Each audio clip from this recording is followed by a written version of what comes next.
Welcome back. Welcome back to the Hall of Fame College Football Podcast. I'm your host, Jason Watkins. And if you love college football, you know you're in the right place. So before you forget, smash that red subscriber button, like our videos, and don't forget to ring the bell so you don't miss one moment of the Hall of Fame College Football Podcast. I'd like to welcome everybody back to the show. We have a great show for everybody tonight. Great guests. We are going to be talking some college football conference realignment. I'm happy to bring back onto the show Mr. J.J. Kitchen from Talking College Football with J.J. Kitchen. And new to the show, the Life of Fitz. Right here, man. Our guy, Mr. Fitzsimmons. How are you doing there? K-State's Go Power Cat. We're happy to have you guys on the show tonight. We will also have Okie Light Cody joining us here shortly as well. So we're going to talk about, mostly we're going to be talking about some college football conference realignment. That's what everybody wants to talk about right now. What did you guys think? I guess I'll start with you there, Tim. What did you think about this? I guess I don't know if it's a rumor or if this came from the Sports and Business Journal. Obviously, they were talking about the possibility that you were going to have ESPN be sold to Apple as early as 2024. What were your thoughts when you saw that? I think we found out it's a little bit old report, right? But I think Apple's ready to do something dramatic in that space. But I also don't think they're such a smart company. I don't think they want to get too far out in front. I keep coming back to this. Viewer habits are so hard to break. And people aren't used to surfing through apps to go find programming. I know younger viewers are, but some of you want a cable-like setup. I mean, I've got YouTube TV. I'm streaming technically, but it interacts with me just like cable TV, and I get a listing of all my college football, bang, bang, bang. And even though I cover the Big 12, if there's a game on the ESPN Plus platform where I have to leave that and go to ESPN, I forget to do it. I just don't do it. It's not right there in front of me. And then I've argued that as soon as someone comes up with an app to integrate all of it, so you can move seamlessly between apps, based on all your college football program, it's a game changer. But for now, trying to get people to move from just whatever their normal viewing habit is to an app, is not easy to break. And we've seen that with Amazon NFL. They started great with the Chiefs, I think, Chargers game. That was huge. And then it just fell off the end of the earth. It was kind of their tier 2, tier 3 content, right? They started sticking those games that are, the last teams in each division and stuff. And then the whole colorway thing that they did. And I also feel like that's kind of where they're headed here. The thing that I think that I go back to remembering when Monday Night Football, for instance, when they put that on ESPN and that was going to be on cable rather than regular linear television. There was a lot of folks that were concerned there, and it took ESPN quite a while to do it, right? Yep. And I think it was a concern there. Now, obviously, nowadays we're used to it. You go and you watch it wherever you watch it, whether you have it on the ESPN app or if you're going to the bar or wherever you might be going, you're going to watch it. You're going to find your way to watch it. I feel like that's probably coming when it comes to college football as well. But again, if you have any amount of time where there's a hiccup, and as you said right there, you don't remember to go and look unless it's your team that's playing there. You're just not going to go there, right? In the last couple of years, last year, Oklahoma played on ESPN Plus more than any Oklahoma fan liked to talk about. But so you get a little used to it. But I would have never thought to go there either. I'm with you on that. And you don't capture the casual viewer. I mean, right. JJ sitting out there may not, realize that there's a good Big 12 game on ESPN Plus because occasionally, for some reason, they get a good game. Right. I don't know. It's a big gamble. I'm all for streaming. I think you should have a streaming element in your contract. I was disappointed it was ESPN Plus. I mean, I was hoping they'd move to Paramount Plus. I mean, I work for 24/7 Sports. It's a CBS entity, so that'd have been good for us. Business-wise. It's still trying to break those viewer habits. And yeah, your fans will find the game. Yeah, I get that. but that's not how you get your ratings. You get your ratings by playing compelling games that people want to watch, even if their teams aren't involved. That's where your ratings tend to grow. Well, and JJ, I'll go to you on this to ask this question. When you're looking at it, I've said this a bunch that, people keep talking about what the media deal is going to be money wise. My concern is, if I was a Pac-12 school, my only concern would be how much is it going to be streaming? If it's that 80-20 that they've been talking about, that equates to one game a week on linear television. What does that do? And to me, is it more important that you just became less visible for recruiting and for, your branding and things like that, when you're having to go up against the Big Ten and the SEC, who have all this money and have this recruiting foothold now? Is that which hurts worse to you? So in my opinion, I think when I look at this, I think it kind of was touched a little bit here, but really people are still stuck in the cable in terms of going on linear cable at this point. But the one thing that will really hurt the Pac-12 in terms of just going off a linear TV and going towards any of the streaming, one, they have a hard time getting the eyeballs because, one, they're on so late at night. They're on the West Coast. They're not on the East Coast. So now you're asking a conference that struggles to get eyeballs to be the first one to go to from linear to streaming. That's extremely tough for this conference. I don't think it'd be very good. When you hear the term from Apple TV about 80-20, I thought there was a great comment right there about going maybe even to Paramount Plus. I think that's a bonus because I think a lot of people actually have Paramount Plus because of the shows that are on there, the different types of series that are on there. On Apple TV, I think there's, for me personally, I think especially just here in the Pittsburgh market, I really don't know many people that have the Apple TV. But in terms of the Pac-12, these guys need to get on linear TV as much as possible because they're struggling to get those eyeballs, and they got to get people to watch these games. It's kind of funny. You talked about ESPN Plus, for instance. I mean, to be honest with you, I had no idea those games were on ESPN Plus. They're not being able to. ESPN's not doing a good job of really putting those games out there, saying that those good games and those matchups are on there. I think in terms of just what the ACC's been doing, obviously, is the ACC network, or they're going on ESPN, ESPN2, ESPNU, things of that nature, or ABC. Those are the things that you look at this point. I think for the best thing right now for the Pac-12 to try to figure out what they can do is to stay on linear television.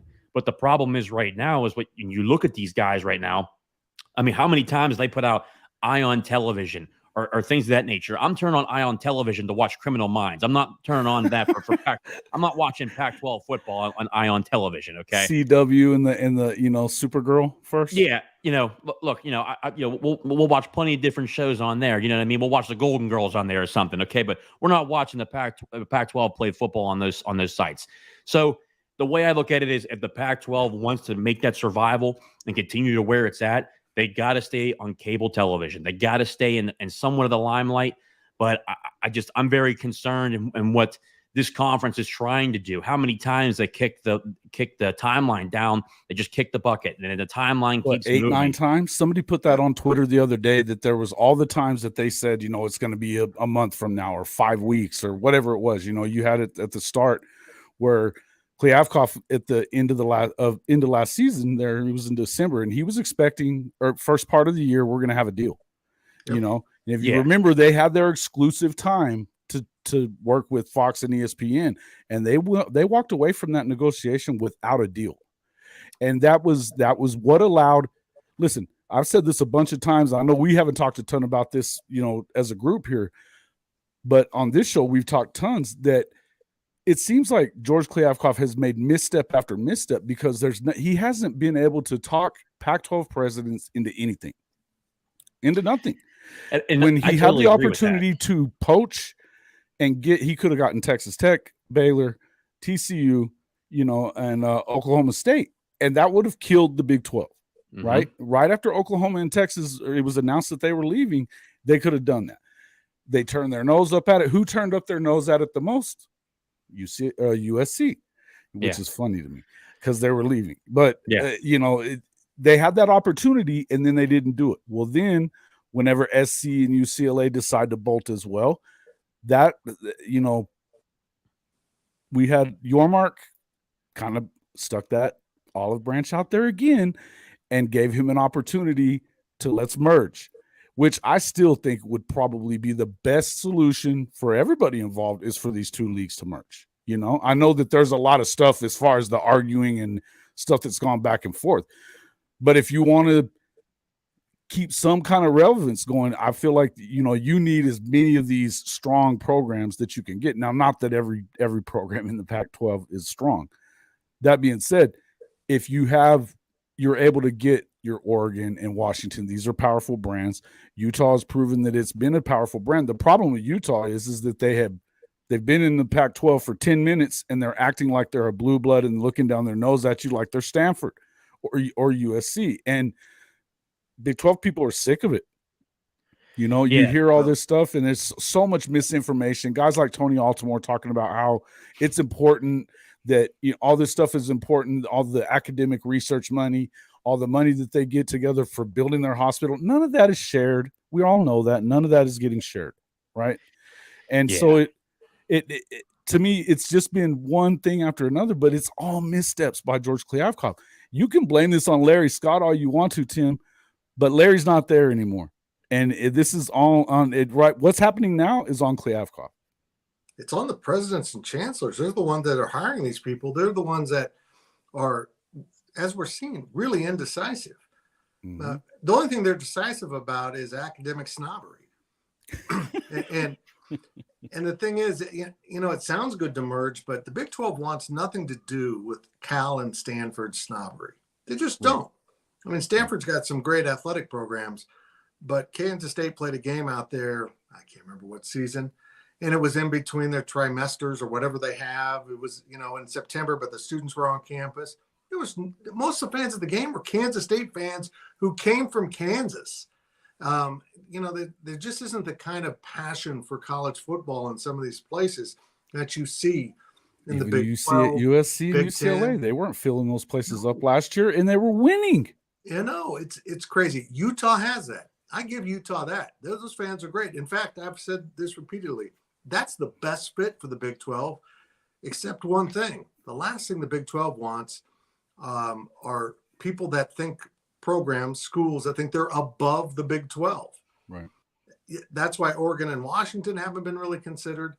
And the irony of all this is the Big 12 just wants access to that late night window. That's the only way it can expand its value within the parameters it has. It can fill the first three windows. It just needs that on a weekly basis, probably that late night kick, to fill a window that they can't fill right now. And because of that, oddly enough, Arizona and Colorado have far more value to the Big 12 than they do the Pac-12. They're not good in football right now. And, you know, as a Pac, they kind of drag down the Pac-12, but you flip them over and add them to the Big 12, where now you can access that late night window. Suddenly they have value. It's a very strange thing, but it is the reality of what's going on right now. What do you think all this stuff with Colorado, and they've had some weird little announcements that it was about something else. The meeting was, everybody thought it was going to be about moving. Do you think they're maybe getting a little bit of cold feet here, Tim? No, I think they just let Kliavkoff kick the can down the road again. I mean, I thought, again, that the presidents thought they were going to have a June 1st deal somewhere around the start of June. Now he's not sure they'll have it by the end of June. Well, if you're following along, the end of June is the hard deadline for a lot of these programs to leave their conferences, including San Diego State, which is in the strangest catbird seat right now that you could ever imagine. Isn't it weird? Nobody wants us to. So weird. We're going to end up in the Pac-12 if they stay together, or the Big 12 if we choose to do that. Right now, I think it's going to be the Big 12, just because if you're going to join a company, whether it's sports or anything else, you want decisive leadership. You want strong people at the forefront, and Brett Yormark brings that. And you've got a bunch of presidents and ADs that are all on board. They're survivors. They shouldn't be here, and yet somehow they're still standing. I don't think that you could have said that better. I've said this a ton of times, that if it wasn't for ineptness and the fact that Brett Yormark is running laps around this guy, then the Big 12 would be right in the same position, if not already done. They would all be looking for new places, Mountain West, whatever. But that's how, I mean, you literally had a year and a half and almost 2.5 years now that you could have fixed this and been over with it. And that's what I said earlier, that it's just hasn't been one thing. It's everything. He hasn't been able to talk these presidents into anything. And now all of a sudden he's gone quiet. But to me, and I know you've been a journalist for a long time. I was a journalist for a long time. What do you feel about this the media stuff that's going on? Wilner, Canzano, some of these guys that, they're calling people out that we know as very, very good reporters. When you start talking about Dennis Dodd, the guy's been covering college football since I was in high school. Yeah, he's one of the only guys that's covered every college football playoff. He covered every BCS game. What are you doing? Why are you calling him out like that? And acting like he's a Big 12 hack when he's a Missouri grad. And we know the history of Missouri in the Big 12. That's the last thing he is. Yeah, right. So it's, I mean, it's not just him either. It's other really reputable sports writers. And you know what? I get some of the things these guys are trying to do. They're trying to defend their turf. They see it as the essence of media has changed so much. Journalist, though, right? Yeah, well, it's changed so much now that the consumer, there's not much room for actual reporting anymore. You hear, I mean, something happens, you hear about it on Twitter. It probably is going to be a fan that reports it. Right. And now the whole space, and we're doing it right now, is commentary and analysis. And that reaches into Twitter. It reaches into interactions with fans. But, at the end of the day, it all comes down to when will the Pac-12 announce, and will they delay it so long that finally some schools will say, we can't wait anymore. We've got a sure thing over here. I agree the Pac-12 wants to stay together. I want the Pac-12 to stay together. I just don't see a way the Pac-12 stays together. Right. I'll ask you this, JJ, real quick, and we can get off of this subject here after this, but I feel like that they do want to stay together. I'm with you on that, Tim. My thing is it wise to, even if it's close or whatever it is, would it be wise to, when you know that the second Oregon and Washington get a call from the Big Ten, it's over with? Is there any way that they possibly sign a grant of rights? Look at what's going on in the ACC. The grant of rights is what'll keep you there, right? And and all of a sudden you give up $100 million because you signed a grant of rights for a secondhand contract that's going to get you irrelevant. Yes. I mean, at that point, like you're saying, like for instance, the grant of rights in the ACC, that's going to keep those guys together for a long time, whether they like it or not. No one's paying the $340 million to $740 million to get out of the ACC. They tried, they went to the table a couple months ago just to stir the pot. No one was ever leaving. They just wanted to get a little bit of, I call it the incentive sharing, really is what it is. They're still sharing the media rights and whatnot. But I think when you look at this from a perspective of what this conference has done, I hate to say it, but what good decisions have they made to this point? I think we need to start having the conversation of, do they even have a deal? You can sign that's like when you put out something, for instance, of like, hey, we all agreed on the grant of rights. I think that's just basically an elbow, pretty much, just to push. Hey, we're just here right now. That was weird, wasn't it? Wasn't that weird? Extremely weird, because it had no relevance to anything. If you're going to sign a grant of rights, you still need a media rights deal. So you basically just wanted to put something out to try to put everybody at ease. That's what you're doing at this point. It was like their unity statement when they put that out. That was the weirdest thing I'd ever seen. Exactly. We're in this together. And Not. they can say whatever they want. In my personal opinion, I think that if there's one team that's going to get out of there because there's a lot of save between the head coach and the actual administration, and that's Colorado and Deion Sanders. He's going to want to get out of there and go to the Big 12 and really hit his roots. Like, for instance, he was on the Joe Klatt show, I want to say yesterday or 2 days ago. He talked about, hey, I love all them other guys down there. I love the Texas area. I love the Florida area. There's nothing better than taking your team in Colorado, which again, we'll see what he does here this year and the next couple of years. But there's nothing better than dropping into the Big 12, entering those markets to where you can really hit places to recruit. I think that if I had an opinion, that's really the one team I would say that really actually probably wants to move. The rest of these schools probably want to stay together. But at the same time, though, if Oregon and Washington get that call to go to the Big Ten, they're going to the Big Ten. I just think the lack of management between the Pac-12 has been ridiculous. I think we talked about here before, the lack of leadership. There is no strength. It's every man. There no it's no transparency either. Like, I don't think that the presidents really even know what's happening, right? I don't even think they care, to be quite honest with you. I really don't even think they care. These guys worry about the academic aspects of it. And you talked about Tony Altimore talking about how they share research money. That is a total BS. That is not true at all. No way research that happens will anywhere. Never, ever. Yeah, no. Research money would never go to athletics. I got news for you. That'll never happen. They can talk about it all they want. It doesn't matter. That's a total fallacy. That's not true. On that show that night that you're referring to, when he was talking about that, because I remember him bringing up specifically the $700 million that UW had raised that year, which also is included, like, it was for their hospital, essentially. Yeah. Right? It's $700 million was a lot of it. So, and they asked him, even the Locked On Pac-12 guy asked him, well, what is it? How much of that's going to the athletic? And he was like, well, none of it. We already knew that because, and if it was, let's just say that it was, they would have signed the deal whenever they offered it to them before the Big 12 got it. And it would again, it would have been the Big 12 that's sitting in this position on the verge of extinction because they would have signed the last deal that's available. I don't think that it's got to the point where, now you've got people in the Big Ten saying they don't want to be having blood on their hands. They already do. That's a stupid statement. Yeah. But then you have the same from ESPN. They don't want to be the one that puts in the final nail in that coffin either. I even think that there's some of that going on with Brett Yormark and possibly, I don't know about Colorado. I think Arizona's starting to feel that way a bit too, though. In the end, it doesn't matter who drives it in. It's already there. It's already there. They're dead. On top of that, too, let's be honest, too. How many of these universities came out this week and said, hey, we need to make budget cuts because we're going to be in a deficit? Yeah. That's a big deal.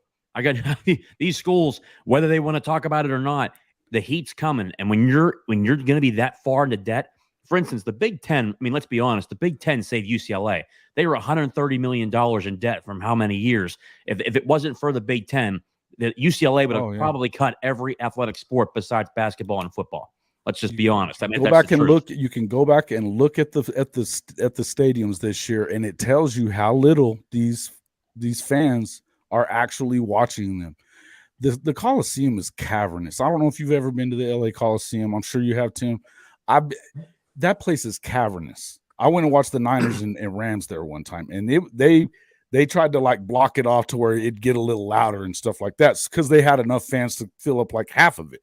Mm-hmm. SC, you didn't see that. There wasn't, I mean, even the bigger games last season, they just weren't filling that place up. Well, there's other stuff to do. There's the beach and all this, and great. But, at some point, you got to pay for the bills. You know what I mean? And so it is, I think they saved them both. Real quick, let's get to these super chats. Blake, thank you so much. That's 2 of them. I'll read that first one. Enjoyed when brings Swain and Fitz. They're great advocates for the Big 12. I agree wholeheartedly. Keep up the good work. Thank you so much for these super chats. And I agree with you. I've enjoyed bringing in both of these guys. They've got stories. They've been around this league for an awful long time. I don't know that Tim really remembers, but I was covering Tech back in the early 2000s for a pretty good while there, back in the Bob Knight days and Coach Leach. So I remember you, but I was a youngster and I didn't hang around forever. So I love but I've enjoyed all this. And I was telling Swain the same thing, is I could sit and listen to you guys' stories about things that have happened because I remember a lot of that stuff as well. But and you just those different perspectives on it. I love hanging around with sports writers. I really do. Then one quick thing answer this question real quick. Do you ever quietly root for KU? Once in a while. I'm not totally anti-KU. This makes K-State fans mad. I really like Bill Self a lot. Yeah, I think he's a good dude. Coach. It's a great coach. I know cool guy too. Sketchy stuff. They're under investigation, but as a guy, look, I'd love to have a beer with him. In fact, I've told friends, I'll just share it now, that I do a personal podcast called the Life of Fitz podcast. In fact, I got Bill Snyder on tomorrow mornings. That I'd have Bill Self on, but I actually want to do it after the NCAA stuff because I don't want to talk about that. I want to talk about life, basketball, just fun stuff. Get back to what the sports are about instead of all this business. None of us got into sports to cover business, but here we are. This is what we do. Right. Yeah, I agree. And it's weird that it grips you. I know last year about this time when Bryce and I started this channel, and Bryce hadn't been with us in a little while because he's just got some other stuff family-wise going on. But when we started talking conference realignment is when the channels took off. So it was like, what are we doing? Oh, yeah. And I mean, it's not a great subject to really talk about because there's just so much negativity in it. And it's speculation upon speculation. I do video after video that are speculating on what will happen after the Pac-12 announces its media rights deal, and then they don't do it, and then it's all it keeps recycling. Is there and I heard somebody ask on Twitter earlier today, we will finish this conversation on this right here. What do you think it's gonna, if there even is one, what do you think it'd be at the end of the month here, as far as money wise is concerned, and where do you think it lands on that linear versus stream? Well, JJ's right. Finding the right balance of money and visibility. If you've delved into studying what the windows are that the linear TV has to fill, almost all of them are filled. That's why the Pac-12 can't find anyone for linear TV, and they have to look to the CW because they have commitments. Look, the Big Ten and the SEC both grew to 16. The Big 12 could be at 16, and now it's going to be at 12, which is an upgrade from the 10 it's been. So they're filling more windows. They have more inventory to give to their network partners, and there's just not many time slots available. Yeah, I agree. And folks, again, thanks so much for coming in here. And if you're enjoying the show, I hope that everybody has hit that like button. We've had as many as 25, 26 in here at one time. I hadn't looked at the likes, but that is the most important way that you can help us as content creators continue to be able to bring you this content week after week. It's totally free to do it that way. You can always do what Blake's done here. Hit us with some tips. It helps us grow this channel as well. We are growing this channel as we speak right now. I'm building a studio at the first newspaper I ever worked at. We are actually and now the editor at that time is now the owner of the newspaper. It tells you how much things have changed, because used to an editor would never be able to afford that. No. So, it's been a lot of fun. We're going to be doing some really cool stuff here. You're going to see us going. Thank you so much, Oakley. You're going to see us going 5 days a week live, different times. We haven't decided on that schedule just yet, but you're going to see these guys right here, right in front of you. I want them on my show at least once a week, if they'll have me, if they'll come on. So we're excited about that. But yes, please do hit that like button. If you want to drop us a tip, we would definitely appreciate that. You can also always support us through our Fanatics partner link as well. We have, let me pull that up there. Man, I've got all these overlays all messed up right now, but you can support the show with the tips. These are through Venmo or Cash App, or you can just hit that super chat heart like what you saw. Then you also have the Fanatics deal there, where you can always get up to 65% off all of your licensed gear for your favorite team just by using our link. We get a small commission off of that, and it is a small commission off of that, but you get great deals every time whenever that happens. So we've got our podcast merchandise website as well. I'll throw that up there. That's more for my Oklahoma fans. There's going to be some Lincoln Riley gear in there that you might like. If you've been blocked by Lincoln like I have, then go get you a t-shirt that you were blocked by Lincoln Riley. He's really sensitive. I got to tell you, he's very sensitive. Kind of funny.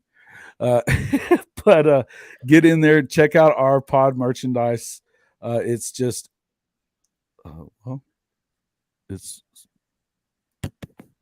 so many tools in StreamYard. You can just get lost in them. I do get lost a lot. When back in the early 2000s, I was doing a show that we had to do all this in post-production, and you spend hours upon hours to get it to look right. You can load it all in. This is the stuff I'm trying to do less of, is like have to do all this freaking production stuff after the fact. So this is one of the newer shirts. You guys asked for it, and Cody's not in here to even defend himself right now, but this is what you guys asked for. Oh, thank you, man. Appreciate that, Blake. Another one, man. Just hooking it up tonight. Make sure you get in there. Mediocrity in the Can. It is Okie Light Mike. So make sure you get in there, check those out. We've got some funny ones in there. You've got your horns down gear as well. That's another way you can support the show as well. But again, the freeway, just hit the like button, share it with somebody else that you know that loves college football. We like to talk. I do enjoy talking about pretty much all college football. I am an Oklahoma fan. I make no bones about that. That's what I do. But I would tell you that I'm a national college football guy. I cover it all. I pay attention to it all, and it matters to me. Let's go ahead and talk a little bit about JJ, the ACC. You're hearing a lot now. Obviously, we don't have to. I don't want to get into realignment too much with that. I think we just kind of discussed that in terms of, to me, that's locked up for at least 4 more years, 3, 4, 5 more years at least before they're in it. It'll end up in court before. I know you've got other people saying otherwise, and Greg's probably right in some instances of saying lawyers will always find a way. I'm not positive. I'm still kind of with Jim on this, Jim Williams, and you've even talked about it. Every lawyer in the league has been to Greensboro, and none of them has seen anything that's going to help them get out. What are your but let me ask you this. It's starting to look like Clemson maybe right back in the driver's seat. Your school, Pittsburgh, is the only school in the last 8 years to win an ACC championship aside from Clemson. How do you see the league kind of playing out this year?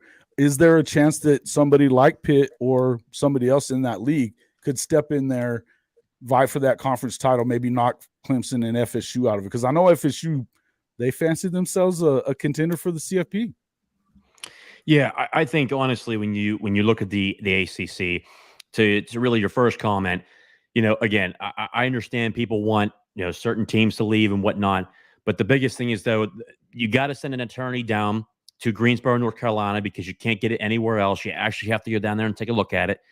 And while I agree with the comment that the attorneys will always, they can find a way, also too, attorneys made this thing too. They made it airtight. They did it themselves. So they didn't make a deal that they can go back in and say, hey, we can bust out of it by doing something else.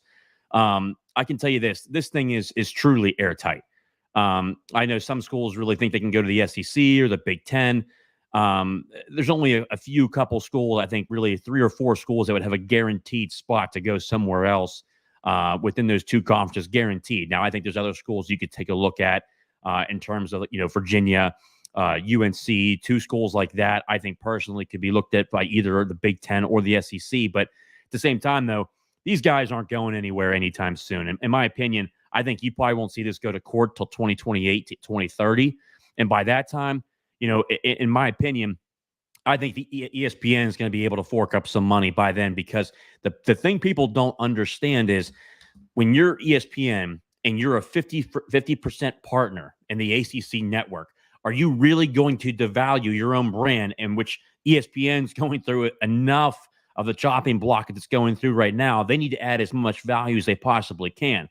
My biggest thing is I love for these teams to get more money. That's for sure. That's the number one thing I think these teams are looking for. But we'll see where that goes. I think we won't see anything until 2028, 2030. And by that time, I think ESPN does something. In terms of teams being able to be competitive, I think, personally, of course, I've got Clemson at number 1 because it's Dabo, Swinney, and Clemson. I think Cade Klubnik, I think he's going to be a good quarterback, but he needs a little bit of time. We'll see what Garrett Riley does. I think he's a hell of an offensive coordinator coming from TCU. I think his system really works well in college football. He's been successful everywhere he's been. We'll continue to see what that looks like. At number 2, I got Florida State. Of course, I think they'll be up there. Again, they've had one good season really in the past, 4 or 5 years. If we see it again this year, then I'm saying Florida State's back in terms of the driver's seat and trying to be competitive. They certainly have the roster to do it. Okay, they got Jordan Travis coming back. There's really no excuses for Norvell at this point. When you look at it from back-to-back circumstances, this team needs to perform and show that Florida State's back. Obviously, when we think of Florida State, it's always going to be, always and forever, going to be Bobby Bowden's team. It's going to be Bobby Bowden's school no matter what.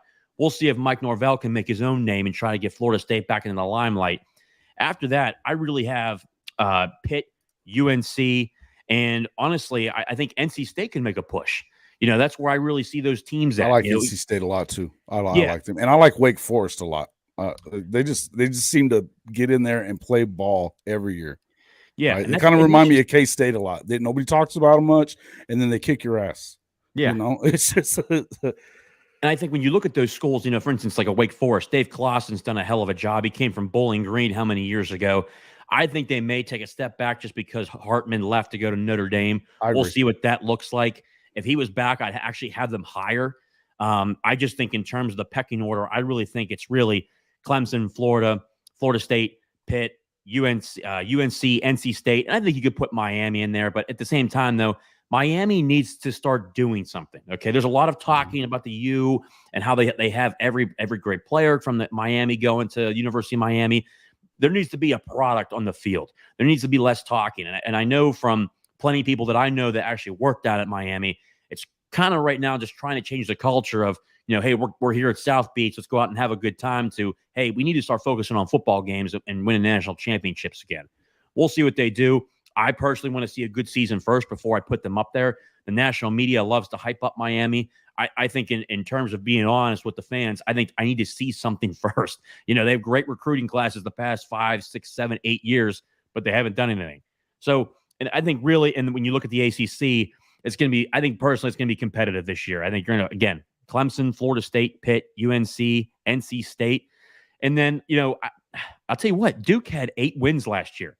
I think the offensive coordinator, Kevin Johns, for what he's been doing, are they going to compete for an ACC title? No. But I think from they can get that 7, maybe 8 wins. But in terms of an ACC title game, I think you're going to have really Clemson, Florida State, Pitt, UNC, or NC State. Those are really where I'm at this point between those teams. So do you feel like, how much chance are you giving your boys? They've been recruiting good. Talk to me a little bit about that, because they've been getting some wins on the recruiting trail for the last couple of weeks. This has been a big month for them already. Yeah, I'll tell you what, June, it's really like it's been a staple mark of a Pat Narduzzi recruiting cycle, and Pitt's not known for going after the 4 stars or the 5 stars. But this year it's been something different, or really these past 2 years, that this year, so far this month, Pitt's gotten 10 commitments, 4 stars. I think, tonight we had another commitment. From what I've been told, I'll put it out there right now, but it's going to be Cameron Lindsay, 4-star linebacker out of Aliquippa. Obviously, Darrell Revis is from there. You've had plenty of athletes go through there. MJ Devonshire is there right now. Ty Law went to Aliquippa. Plenty of good talent that's there. I mean, the amount of Hall of Fame guys that are there is ridiculous. Mike Ditka, yeah. I mean, the talent through there is ridiculous. Such a crazy deal. It's such a little bitty town, and they keep pumping those dudes out. And it should be a single A school, but they actually play in quad A, and they still win state titles. That's how good of a team that is. So, I mean, it's good to see Pitt playing, recruiting where it's at. They really have 17 announced commitments. They're 11th in the country on Rivals. That'll drop as more teams start to add more commitments. Sure. But I could definitely see this being a top 25, top 20 class. But me personally, I think at this point, again, I still got Clemson at the top. I still got Florida State up there because of the rosters they got. But I think if you look at Pitt at this point, if I had to give it percentage-wise, I give it about 45, 50%. I think you go certainly higher with Florida State and Clemson just because of the talent that they have, but also too, I like their coaching. But when I look at Pitt, man, you look at this team, they're top 5 in sacks for the last 5 years, 20 wins in 2 years. The development, NFL offense, NFL and defensive linemen they put through there. Kalijah Cansey, that's going to be a loss this year, but they got other guys there. Samuel Okanola, 4-star defensive end going into his second year. Dayon Hayes, 4-star defensive end. Elliot Donald, Aaron Donald's nephew, 4-star defensive tackle. I was going to ask you about that guy, dude. Oh man, he does all that knife fighting with what Aaron does, and when he comes back to the facility here with the Pitt facility that Pitt actually uses with the Steelers, they have their own sides. It's a very unique thing in college football. We'll see what they do, but they got plenty of talent. I mean, the depth. I don't remember the last time. Probably, I would say about 2010 when Dave Wanstead was there was the last time you saw something this deep. And you're looking at this team, what they can do. But I'd still put it in the 45 to 50 range, 50% range. They got a different quarterback this year. Fitzgerald coming back home. Sure. Pittsburgh area kid, went to Notre Dame out of high school, then went to Boston College. I think the good thing for Pitt is that Fitzgerald has been with Frank Signetti for a couple of years when he was up at Boston College before Frank left to come here to Pitt. So we'll see. Things have to come together. But if I really had the two front runners at this point, I would put Clemson and Florida State up there, but with really Pitt being a third option right now. Okay. And listen, I kind of feel the same way. I feel like you kind of saw Clemson in the last couple of years stumble a bit, even before Coach Venables left. But defensively, they look like they're still – that's what's been surprising to me is, first of all, they got Sammy Brown and Wesco to come in. We talked about this a little bit last week. Here they are, no longer as Venables and Todd Bates and these guys are not there anymore, and they're still picking up amazing recruits defensively because they've built that ability and they've built that up there. Plus, they're a winning franchise. I mean, everybody gets that. Yeah. I think that it's gotten to the point now with Oklahoma, and this is something that, we've been talking about. Year 2, you expect to see a large improvement on the defensive side of the ball because they were terrible there. When you're 124 out of 131, this is not what Coach Venables is. Tim, plenty about Coach V. He's a K-State guy as well. What do you expect there? And then I'm going to get your opinion about what you're seeing from K-State, what you see coming out of K-State this season. But what do you expect from Coach Venables and this second season? First of all, JJ, that was incredible. That was just off the cuff. Amazing preview of the ACC. I'm listening to this like, okay, this guy isn't he good? I love having this guy on. He's good. I'm Venables trying, man. Smart. Thank you. Venables he's a dynamic coach. My question on Brent is he a head coach? Yeah. I mean, he's such a good coordinator behind the scenes, but he's such a fiery guy that it's not always what you want out in front of everyone, but he's not going to tolerate what happened last year. I mean, he hasn't been. and it looked good, and then it went south, honestly, when K-State came to town, and they recovered by the end of the year. But Adrian Martinez. He ruined his career game. He just went nuts, and then he got hurt, and then Will Howard took over. K-State's going to be good again. People are sleeping on Will Howard. The dude won a Big 12 championship. He can sling it around. He's gotten even bigger. He's like 6'5", 240, 250 now, and it's muscle mass. And he can run. If you're sleeping on Will Howard, you must be out of your mind because Max Duggan played one of the best games I've ever seen and got beat. Yep. He was incredible. Oh my God. Incredible. And Will was better. You know what I mean? And people are still sleeping on him. It's amazing. I've seen listings of the top 4 quarterbacks in the Big 12, and he's not on the list. I'm like, what are you doing? But our list, he was on the top 4 of ours. Yeah. They lost Deuce Vaughn. I get that, but they've got some other guys. They'll move around in the offense and do some other stuff. Tight end Ben Sinnott kind of broke free against Oklahoma and kept getting better as the year went on. He's an NFL guy. At the end of the day, the things that make K-State good is Chris Kleiman is a great football coach, but he knows how to manage a locker room. He knows how to put the team together, and that's such an important part of any college team is what's that locker room like? You can be a great, talented football team, but if your dudes don't get along, if they're bitching about their NIL money and they're messing around with each other's girlfriends, you're going to have problems on game day. And just don't see that in K-State's locker room. It's really kind of fun. Cody's here. Welcome to the show, Cody. What's going on, fellas? How we doing? Didn't he have entrance music or something? He's always late, man. He's always late. Guys just shows up whatever the hell he wants, just like freaking Okie Light, man. Every time, always something. You know what? You know what they say. You gotta show up fashionably late to make sure you control the party, buddy. You don't control the party. So let me move this stuff around here just a bit. There we go. Perfect. What's going on, Fitzy? Hey, brother. How are you? I'm just living the dream. Sorry I'm not in the office. Mama Bear's got me running around like crazy, but I'll be in here till she gets, and I'll stay on even after she gets back. You just won't see my ugly mug for a little bit. That's all right. That's all right. We can do without it. Yeah. And, you know, you're so domesticated, by the way. You know, we're so happy that you're so domesticated. Everybody, welcome to the show.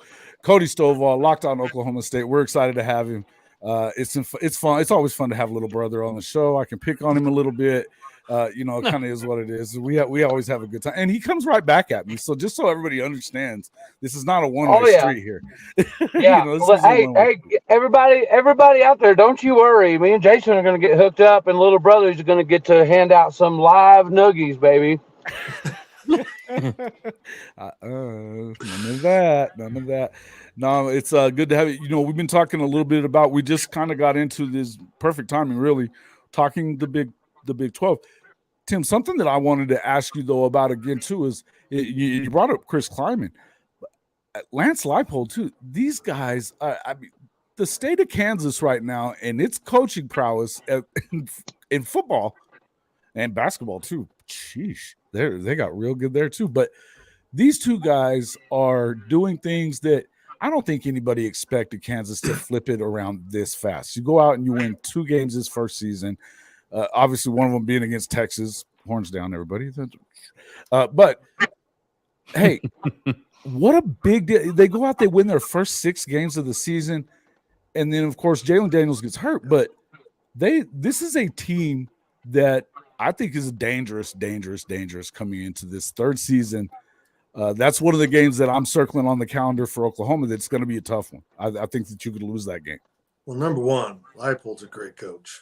Mm-hmm. There's just no way around it. I mean, he has the background. It's not a Charlie Weiss hire. Yeah, Kansas got, after the Mangino thing, they got so focused on winning the press conference that they forgot they got to win football games. And they won some press conferences, but they stunk on the football field.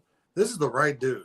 Now, for them, the challenge is to get this project with the football stadium renovation, not just moving, but moving. Lose him at any moment. He might, if you delay a year or 2, he's going to get offers. Yeah. So it's they better get it going. They really better get it going. But do you feel like is that coming? Because if you're Kansas, you got to try to keep this guy around, man. Yeah, they've got it. I did some stuff on this, and KU fans got awfully riled up. They've got it intertwined with a campus project, which, again, when you start crossing athletics with other things on the campus in terms of fundraising, it gets a little testy. They have landed upwards of $85 million in federal money that came through the state allocation for this project. But they say it's not for the football portion, but it's all one project. I mean, it's all one pot of money. And I just don't personally think that's appropriate. I think Kansas State's done all of their massive renovations. If you haven't been to K-State in the last 5 years or certainly 10 years, you're not going to recognize it. They've done it all with private funding without taking on debt. It's all been through their own budget or from donors. And, Kansas, it's happening again. They announced football renovations. I know, by the way, we're going to do this stuff to Allen Fieldhouse too. And if you're a KU donor, I want to be part of that. I mean, I know I enjoy football, but basketball. And it just they kind of are at war with themselves sometimes, and it's difficult to watch. It really is. I mean, because I know you can't give up anything in basketball, but folks, you got to find some money for football because you got the right guy. I see Blake's talking about Tang is killing the recruiting. Lance Leipold is your Jerome Tang of football, and Kansas State's going to do everything to hang on. Absolutely. To Tang. You got to hang on to Lance Leipold. You got to get this done in the next few years. Man, and as an Oklahoma guy, I'm like, why in the heck didn't they go get Jerome Tang? But they never K-State went and got brutal. Cody, we've talked a lot about these 2 Kansas programs. Give us your thoughts on both of these schools, because you had Okie Light lost to both of them really bad last year. But what are your thoughts here? What are your thoughts here about, particularly with Lance Leipold coming around? And we were just talking about the fact that as great as you saw Max Duggan play in that championship game, one of the best performances I've seen.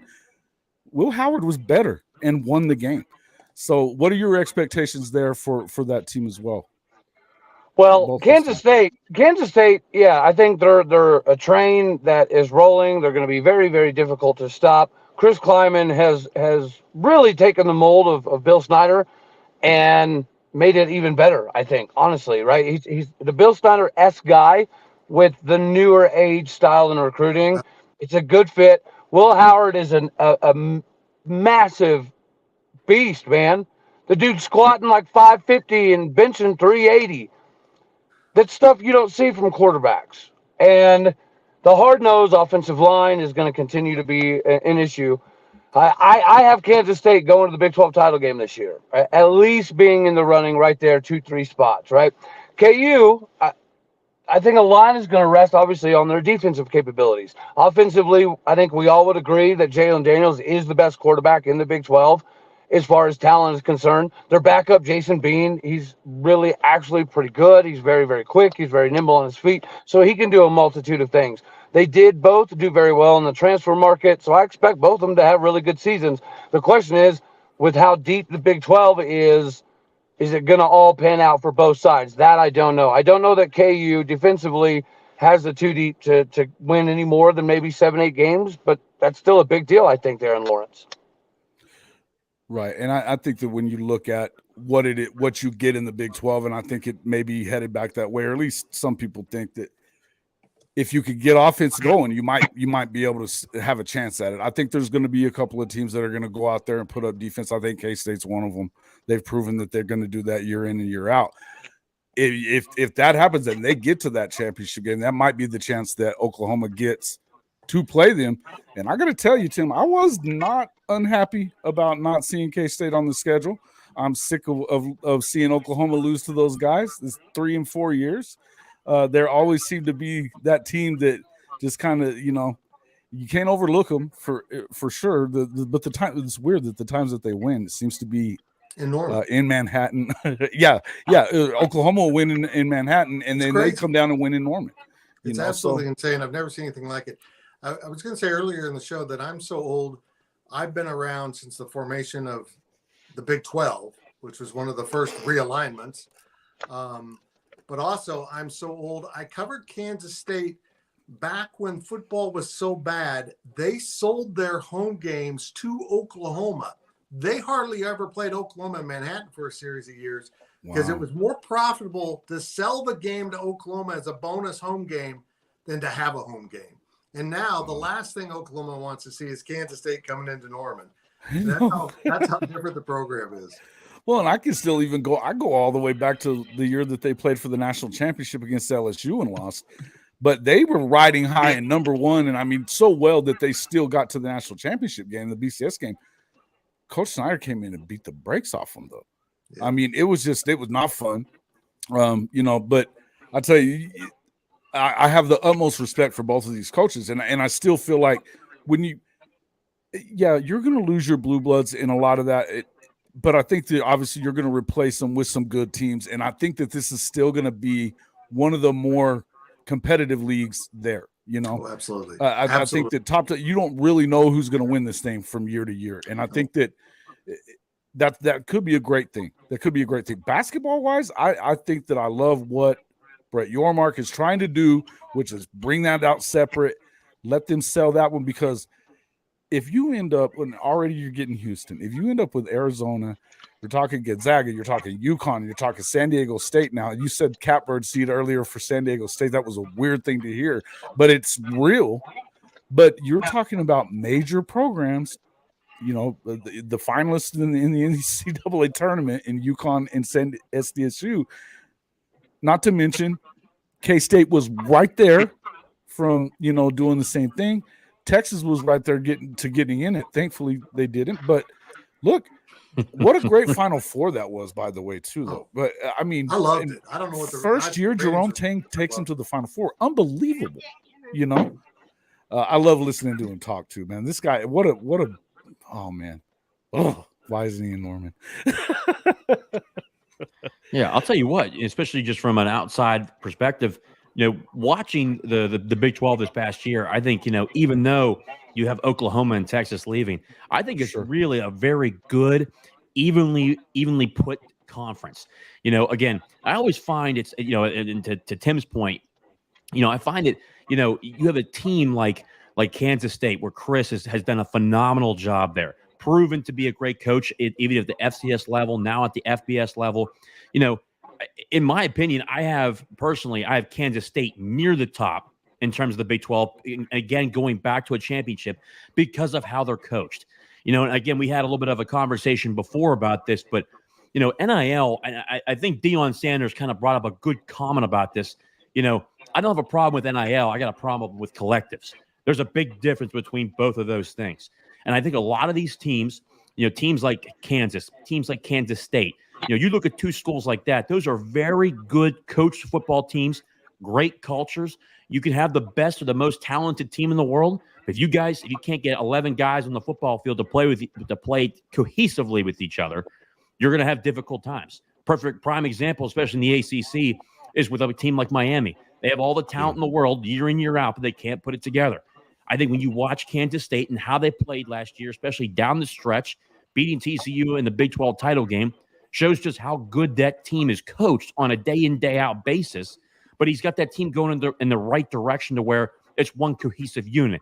It's like at Pitt, where they have a mantra for their culture. It's called "We, Not Me." It's about we, especially in the NIL era. It's always about I. It's always about what can I get out of this program. Sure. It's what can we do for each other. And I think really Chris Kielman's done a hell of a job putting that team together, and they're going to be competitive year in and year out. And it's funny to me how the national media always says, well, when you look at the recruiting rankings, this is a team that should be able to win the conference because of how the recruiting rankings look. Sure. That's great. That's part of it. But you got to coach that team. You have to develop those players. You can get as much talent as you want, but if you don't develop that talent, you're going to have plenty of issues down the road. That's why I think when you look at teams like Kansas State, heck, I'd even during a couple of years ago when you looked at Baylor, that's another team that could really pop back up and see what they can do.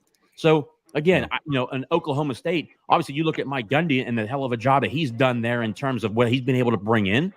See if they get back on track. So, overall, you look at the conference, it can go anybody's way. And I think as a fan's perspective, when you're watching these games, that's what you want. You're kind of looking at, okay, what team can really take it? Where, you look at the SEC, how many years in a row did Alabama? Okay, well, Alabama's going to win the SEC. Okay, that's great. There's certainly some good matchups there. But I think the Big 12 actually has some really good matchups to where you entice the fans, where it's going to get a lot of eyeballs to watch these games. Right. Yeah. I agree with you guys wholeheartedly on this. And I've always enjoyed this league as a whole, and I think that if anything, I hope that it sticks together because of the fact that, there's going to be at some point that there's going to be some conferences that come calling. I think that they're looking definitely. I think the first ones that you think that they probably want would be Florida State, Clemson, and then maybe Oregon and UW. But I also feel like, I don't like it as an Oklahoma fan that we're not playing Oklahoma State anymore. I don't like that. I think that when we start and when we got to talking about this, and I'm ready for Cody to talk about this a little bit because of the fact that the SEC did decide to go ahead and stick with that 8-game schedule. Even after Oklahoma and Texas get there, they kind of kicked the can down the road. I don't think that it's over yet. Blake, thank you again for your contribution there. Curious to see if BU bounces back. I like Ourand. I think Ourand I like him too. I'm just not sure that I'm sold on him yet. I just there's something weird that goes on that's been going on around there. I'm just not sure. But here's the deal. I really feel like it was a big mistake on the part of the SEC, and I understand where they're coming from as far as I know where they're coming from. We talked about this precast. This is a being afraid thing. This is a total Nick Saban is freaked out about not being on the throne right now. And he's afraid that even these teams that he's had to play every year, God forbid you're going to continue playing Tennessee like you have for the last 100 years. And God forbid you're going to continue to play LSU like you have for the past 25 years. Yeah. What are we talking about? What really drives football, and we can talk about markets all you want to. It isn't markets. It's not market size. It is rivalries. That's why I think it's so important that you get Utah if the Pac-12 does indeed come apart. I think that Utah better be a member of the Big 12. And I think that the fans that are saying no, I think that it's short-sighted because I think that you want that holy war. You want it. It better be there. It is compelling. People will watch it, right? Those casual fans that you talked about earlier, Tim. You know? Yeah, well, go ahead. Yeah, bringing this back around to realignment, it's no longer about markets. That was an ESPN thing because they wanted to force cable subscriptions. That was never really that big a deal. They just wanted to force everyone to get a cable subscription because they got paid a lot of money for that. Now it's all about fan engagement. And believe me, they look at social media for those things. What are the fans engaged with their team? Do they care about their team? And I mean, you can make an argument that, oh yeah, Utah fans care about their team. They might kind of be jerks to everyone at times, but they're invested emotionally. You kind of need those. You need that guy though too. You need some villains, right? Yep, and you need those rivalries. Those games are gold. So yeah, I'm with you. I've wanted Utah in. I'm kind of disappointed because I've said this on Twitter. I've spoken to someone in the Big 12 office. They're very aware of how toxic things have been with the Utah fans aimed towards the Big 12. Folks, you think it's just Twitter. No, people are watching. So, guys, I got a bolt. Jason, anytime, man. Anytime. Hey, man, I enjoyed having you on. Thanks a lot for gracing us with your presence, man. We had a great time. Keep trouble, Cody. Let that wife keep you in line. JJ, I want to be on your show sometime. I know. I can't wait to get you guys on. Maybe my hatred of John Curry, the Wake Forest AD. We could do a whole segment. Perfect. Hey, cool. Good. I don't like Wake Forest either. Believe me. Okay. Thanks, boys. Thanks a lot for coming on the show, folks. Tell everybody how to find you before you leave, though. Yep. Life of Fitz on Twitter. GoPowerCat.com. We're part of 24/7. Our channel is GoPowerCat on YouTube. Hit that up. We do daily deliveries, 3-minute short content videos every day. In fact, I'm just getting ready to post one for tomorrow. So, and lots of podcasts. I've got my personal podcast, Born of the Pandemic, and my cancer treatments with Bill Snyder tomorrow. It's a really interesting conversation with the legend. I will definitely tune in for that one. And again, thank you so much for joining us. And our prayers are staying with you on that. You keep fighting that thing. We're gonna, I know you're gonna get right through that again, just like you have been. Thank you. Good to see you guys. Talk to you soon, Fitz. The great Tim Fitzgerald.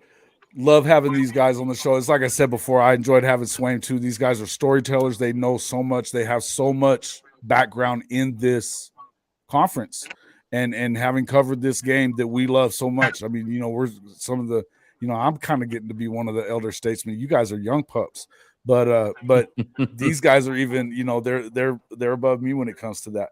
Fitz is one of my favorites. We're going to have him again, guys. We want to have these guys on our show. Everybody that you have seen on this show for the last few weeks are guys that I want on my show all the time. We're going to be going live 5 days a week. Make sure that you are hitting that like button. Help us get out there on that algorithm. And guys, make sure you get these two guys right here are now JJ needs to, we got to bump him up a little bit, but Cody's like on the verge of 1,000 subscribers on YouTube. We need to get him in there for that. Let's go ahead and let him talk just a little bit about. Go ahead and go crazy on the SEC, man, because I wanted to hear this. I loved your stuff on Twitter. Come get them. Well, as I've said before, the SEC, this move that they made proves that they're softer than the Charmin Ultra that people like Paul Feinbaum and Greg Sankey used to wipe Nick Saban's butt with, man. It's absolutely preposterous that somebody has been saying for the last 13 years, we need to play 9 games. We need to play 9 games. Hey, let's vote on playing 9 games. I'm just kidding. Let's not play 9 games. Instead, let's find the Citadel or Chattanooga that we can schedule. Better yet, next time, let's play Savannah State. It literally proves that the SEC is very well aware that the landscape of college football is changing. Now, is the mega conference thing going to end up being an inevitability? Yeah, possibly.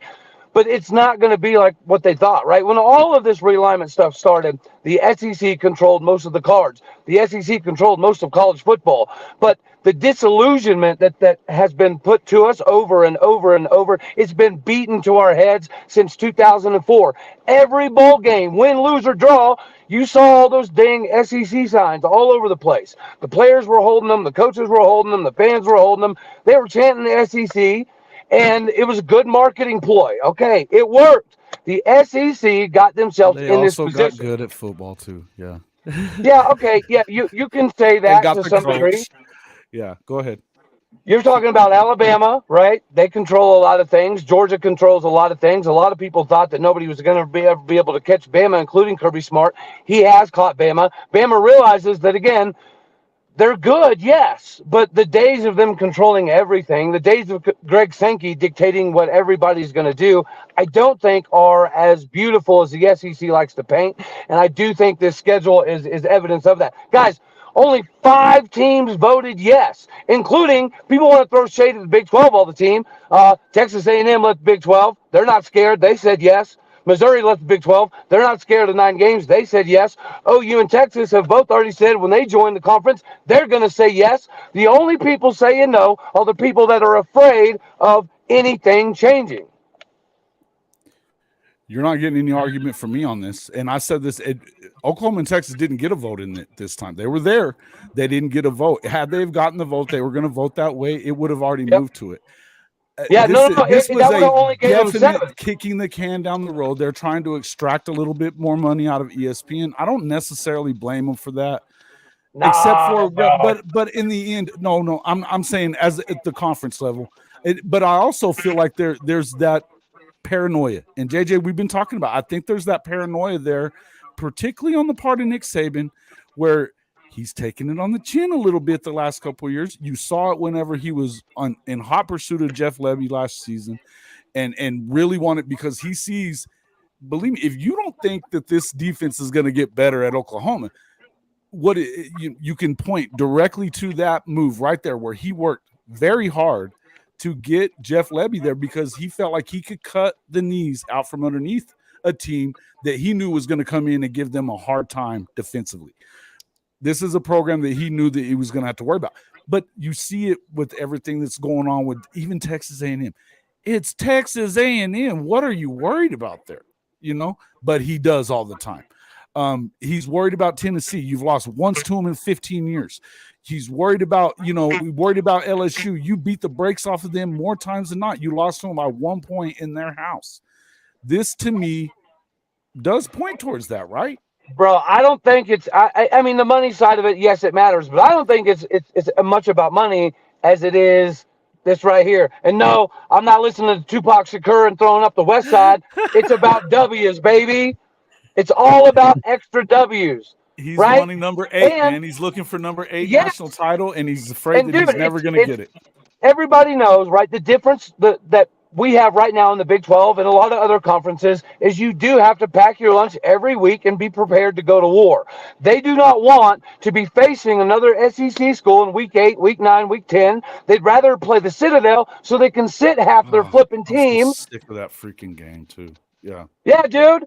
It's a get right game. So they get to get healthy. They get a guaranteed W. They could walk backwards with their 4-string unit. They could throw their scout team out there and win the game. And it's no pressure, right? That's what it's about. They want to put this fallacy out that the money is driving everything.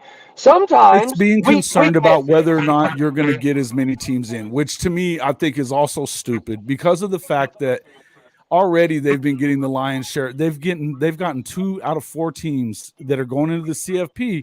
How many times out of 9? I would venture to say at least 6, 7 times that they have 2 teams in the playoff. This last season was so rare when, and it worked out for Oklahoma or for Ohio State to not have to freaking play by getting the brakes beat off of them in their own house. I don't know how they ended. I mean, if it hadn't been for Lincoln gagging, they wouldn't have went. But listen, to me, it just goes, there's that belief in this conference and that it only got stronger just tells you that with more teams, they're just going to, and if the Pac-12 is going away, you're definitely going to get 3 and probably going to get 4 in a lot of years. Don't you think, JJ? Oh, 100%. And that's why, when I look at this, when they announced it was going to stay at 8 games, one, that was a massive mistake. But when you look at it, I can respect it. Like, for instance, the ACC's at 8 games, but guess what? In Pitt's 4 non-conference games, they're facing West Virginia, Cincinnati, and Notre Dame. So Pitt's facing Rivals. 5 Power 5 teams, 11 Power 5 teams on their schedule. Right. The SEC is not doing that. And of course, we was brought up here, Chattanooga, Sam Houston State, the Citadel. I mean, New Mexico State. Yeah. And what's even worse, UTSA, all these teams. But what makes it worse, it's not even like the first 2 weeks of the season. It's later on in the season. So it is a bye week. It's a bye week for them to get healthy and say, hey, look, we got a couple more teams, extra teams into a bowl game. That's the kind of stuff that makes really, I think, every fan upset, but more importantly, us guys that talk about it. Because when you put up these signs and say, well, is in the SEC, it just means more. That's total bullshit. I'm sorry. It's not true. It's just not true. It's not true. It's funny, especially when we went down there, it was pretty cool when we went down to Tennessee to face them down in Neyland Stadium, and Pitt won that game. They talked about, well, our schedule's harder. No, we're not facing Chattanooga State. We're not facing the Citadel. We're not facing the Little Sisters of the Poor that are blind and have no legs. I'm sorry. Tennessee State in the middle at the end of the year after you just got done playing Alabama and winning, then you play Tennessee State in between the Georgia game. Get out of here. When you look at it overall, it's a bad move. And of course, it's replicated around Nick Saban saying, well, I want to dodge this team. I want to dodge that team. I want 4 guaranteed wins. We may have one outsider. So, for instance, Alabama is going to face Texas this year, again, as a non-conference game. But you look at the other 3, they're BS games, and I kind of look at it in terms of, too, the Big Ten's kind of the same way, too. They went to 9 games. But, look at Michigan's schedule. They got nobody in their out-of-conference schedule. I mean, Ohio State too. Aside from that first game against Notre Dame, they don't play anybody until they get Penn State in week 8, week 9. Yeah, I mean they're pretty much a guaranteed cakewalk for the first 10 games. I mean, let's be honest. Create some rivalries in there. Create some legitimate tough games. So when I look at some of these teams, the Big Ten's trash, though. It's trash. Yeah. Aside from those top 3 teams, and then I don't even know that the SC is going to make a huge difference. I don't, because they're never going to play defense. I think that offensively, they're going to go in there and blow everybody up. I know that because I know what Lincoln does. I want to be honest with you. I don't know if they will. And here's the thing. I guess I got news for you. What do you think it's going to look like when USC travels from Southern California to East Lansing in the middle of November? They're not passing the football. They better be able to run the football, and they're not going to be able to do it. So I'll tell you what. Overall, you look at it, though, I think, of course, the Big Ten's overrated to begin with. There's really 3 teams in that conference that you look at, you say, hey, okay, there's potential there. But really, in reality, it's really 2 teams. It's Michigan and Ohio State. And Michigan has beaten the brakes off of Ohio State and Penn State for the past 2 seasons. So overall, though, to the point is, it's very difficult to look at the SEC and have any type of respectable conversation when those are the teams that you're facing in your non-conference games. And to say that it means more, it's all about a schedule basis. It's about getting a couple extra teams to a bowl game and saying, look, I got these many teams going to a bowl game. That's just not how it works. And I think it's a really bad look, and just really disappointed. And you lose a lot of confidence in that conference. Yeah, well, and it's more that, like this idea right here, and this is what Saban is. It is bothering him, and I think you're absolutely right. I don't think it has as much to do with money as it does this.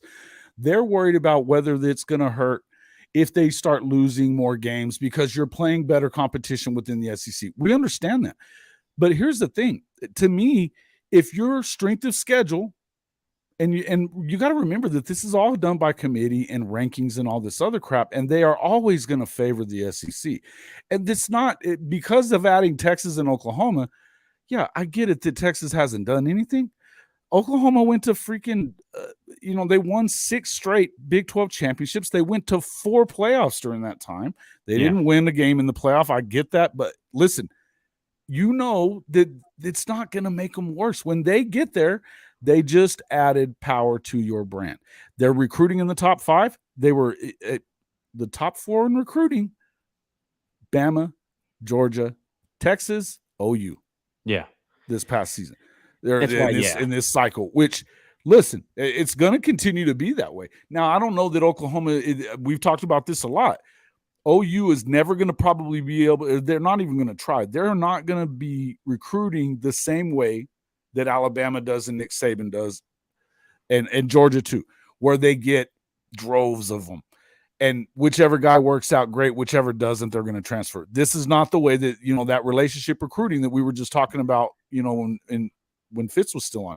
This is where that's where Venables is. That's what Dabo Swinney kind of does. And now he has because of the fact that he's got pelts on the wall, he can do it a little more, right? He can get more of those guys. And I was saying earlier that I think one of my bigger surprises was that now that Venables is gone, they're still doing that on defense. Yeah. I understood the Cade Klubnik thing. I get that. You just got done having a number one pick.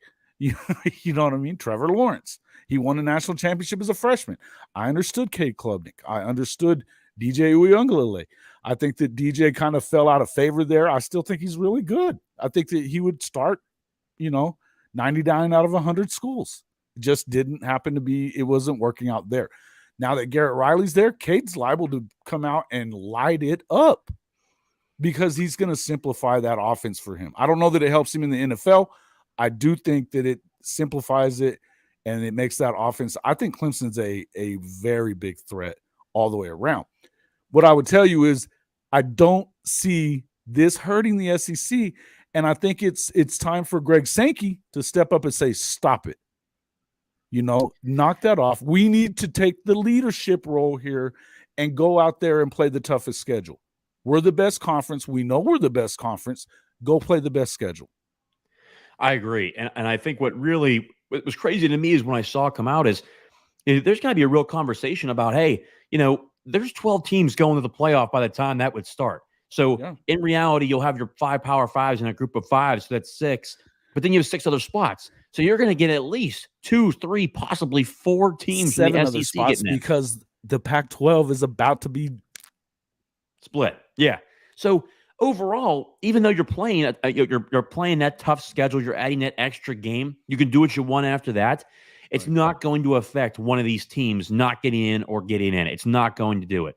It's still going to be able to be there for them. If anything, the harder game will actually help them.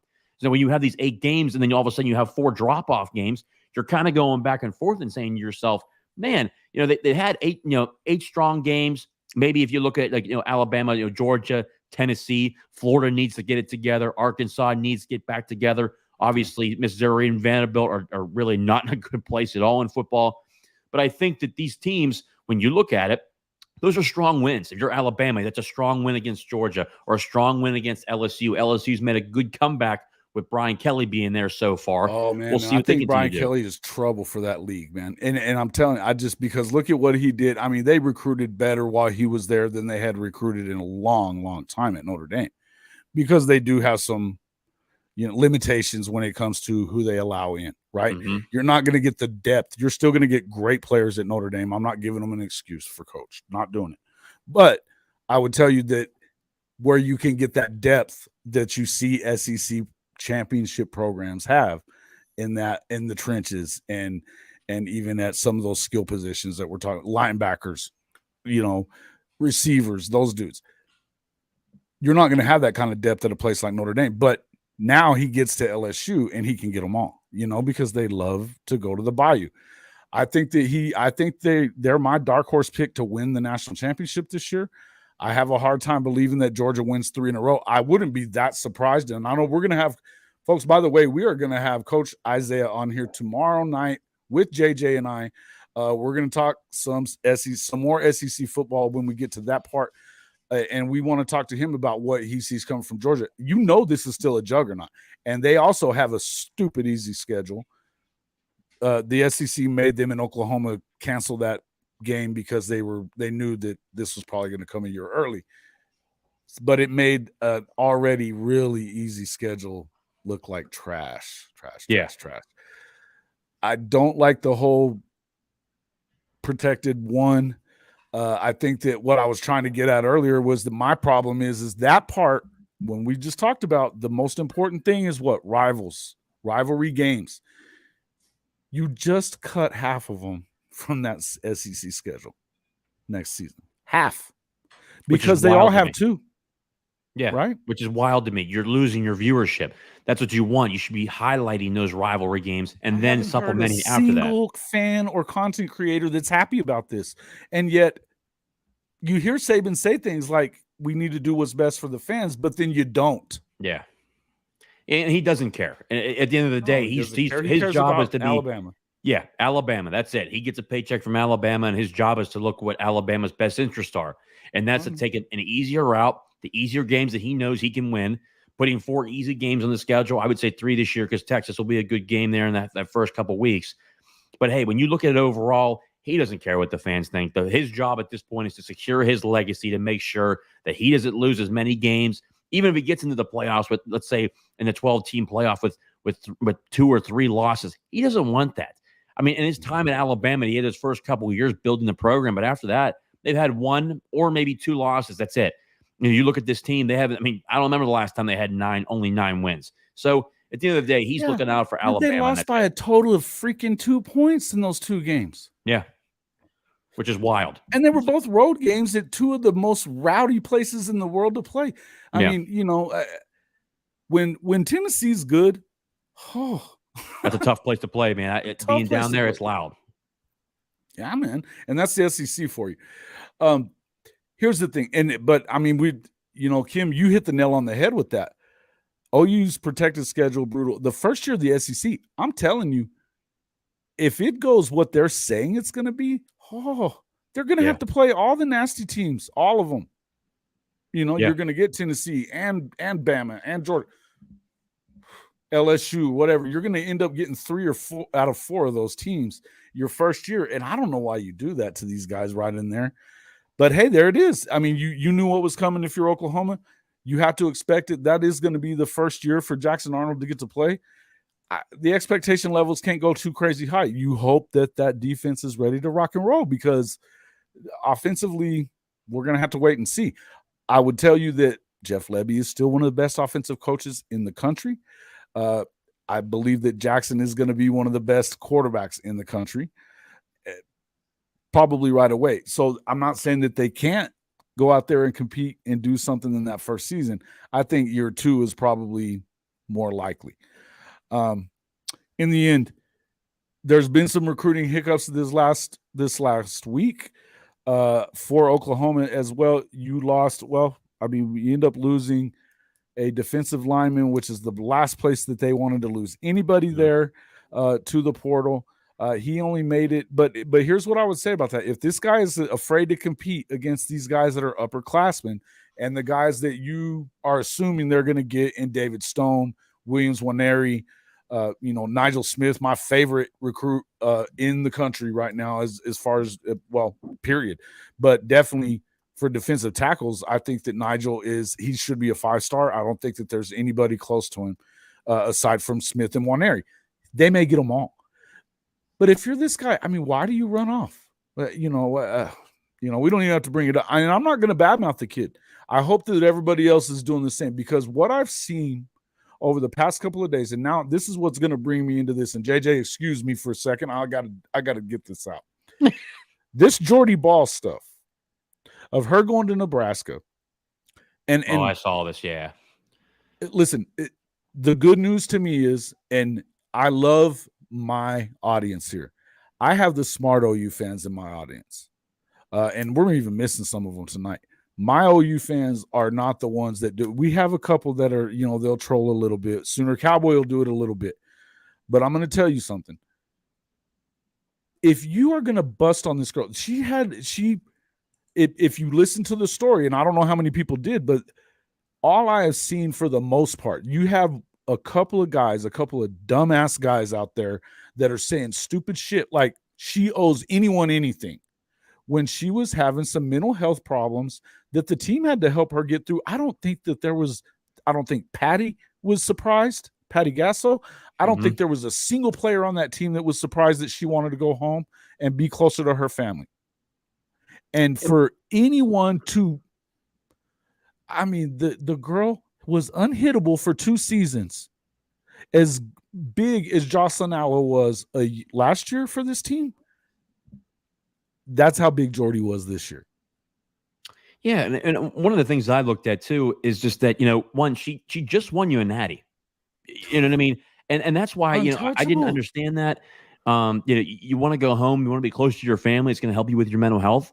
That you should be if anything, you should be proactive in terms of that and actually making sure that does happen. I would have been supporting that from 100%. She did her job. She won you a national title.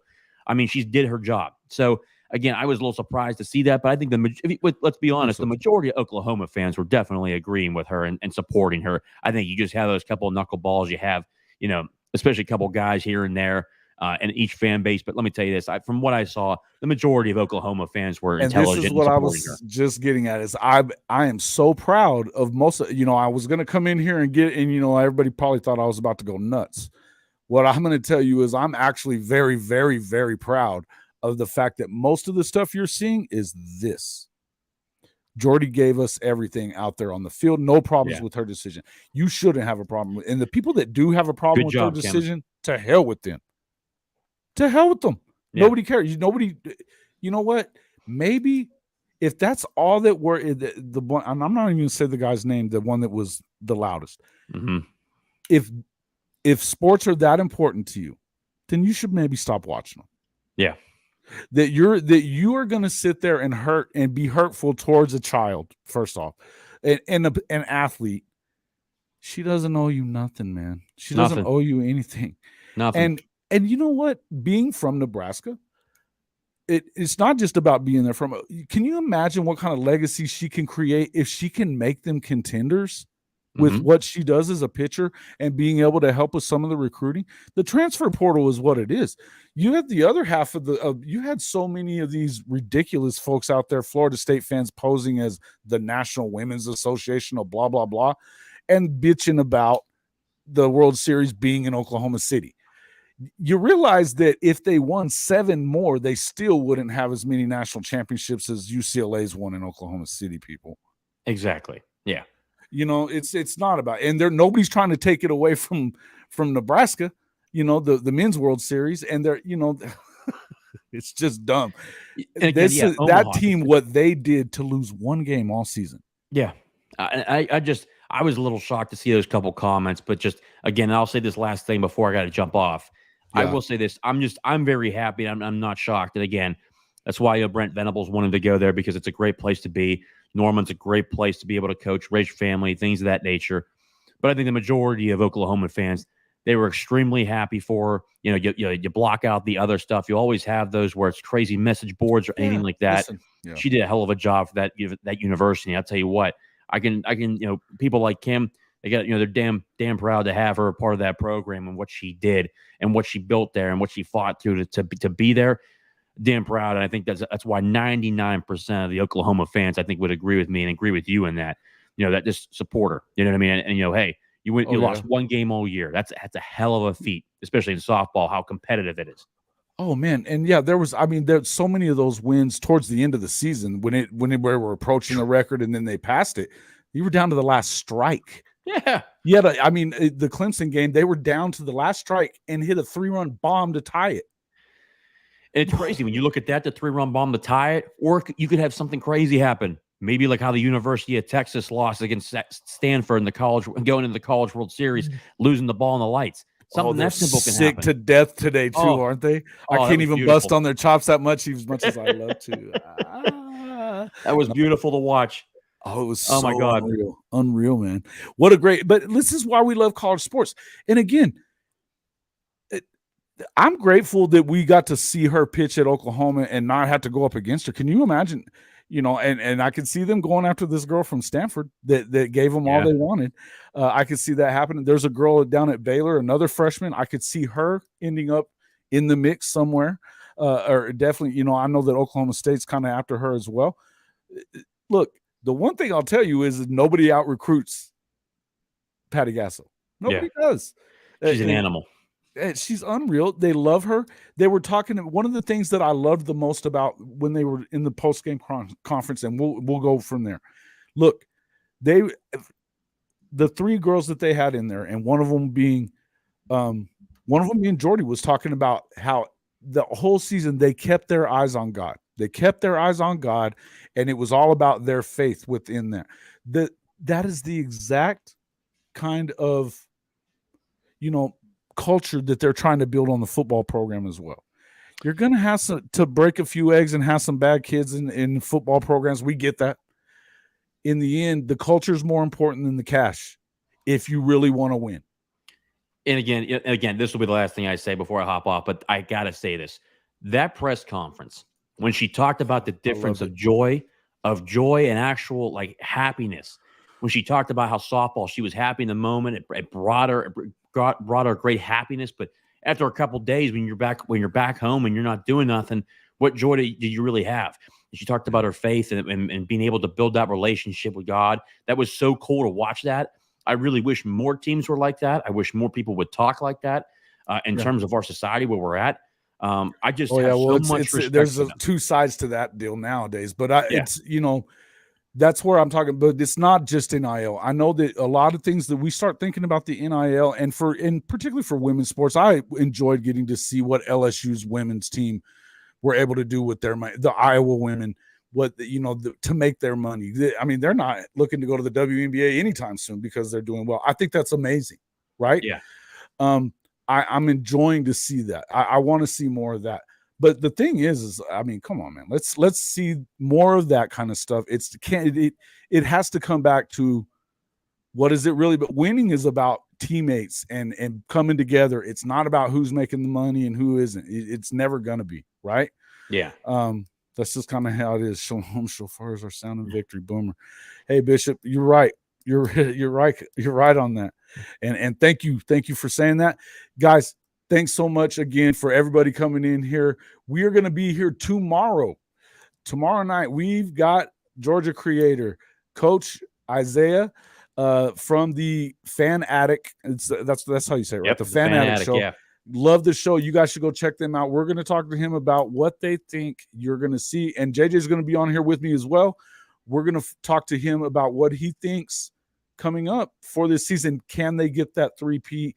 What he thinks about this 8-game schedule versus 9, and we'll probably get into quite a bit more, maybe the quarterback talk there in Athens. I am excited to have everybody here. Thanks, everybody, for showing up. If you hadn't hit that like button, please make sure you do. And before you jump off of YouTube, make sure you get over to JJ Kitchen's channel. Tell them how to get there. That way they need to go we need subscribers there. We're trying to get him bumped up to where he can get monetized as well. He does do a great job. Love having him on the show. Yeah, so you can find me over on YouTube at Talking College Football with JJ Kitchen. Of course, I'm going to get some guys on here, and I cannot wait to get you on the show to begin with. It's a great show. We really appreciate the subscribers and the likes. And, of course, if you can't get me there, go ahead over to Twitter. You can find me at JJ_Kitchen40. Again, thank you guys for being there tonight. And, obviously, Jason, I love coming on the show. You bring up great content, great information. I call it no bullshit. It's all straight up, and that's why I love it. That's why I always love coming on. We have a lot of fun on this show. We BS around with each other, but when it comes to talking real stuff, we do that. So, and yeah, thank you very much. I appreciate all the kind words. Again, you do that a lot. This is why he will always be a friend of the show. He loves to talk good about us, so it's always going to do the same thing. Guys, thanks again for showing up. We are going to see you on the next one. It's going to be tomorrow night.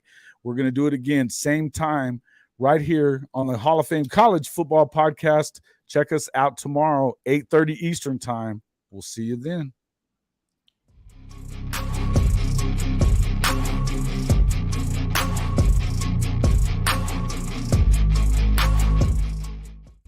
Hey, you guys all know the drill, right?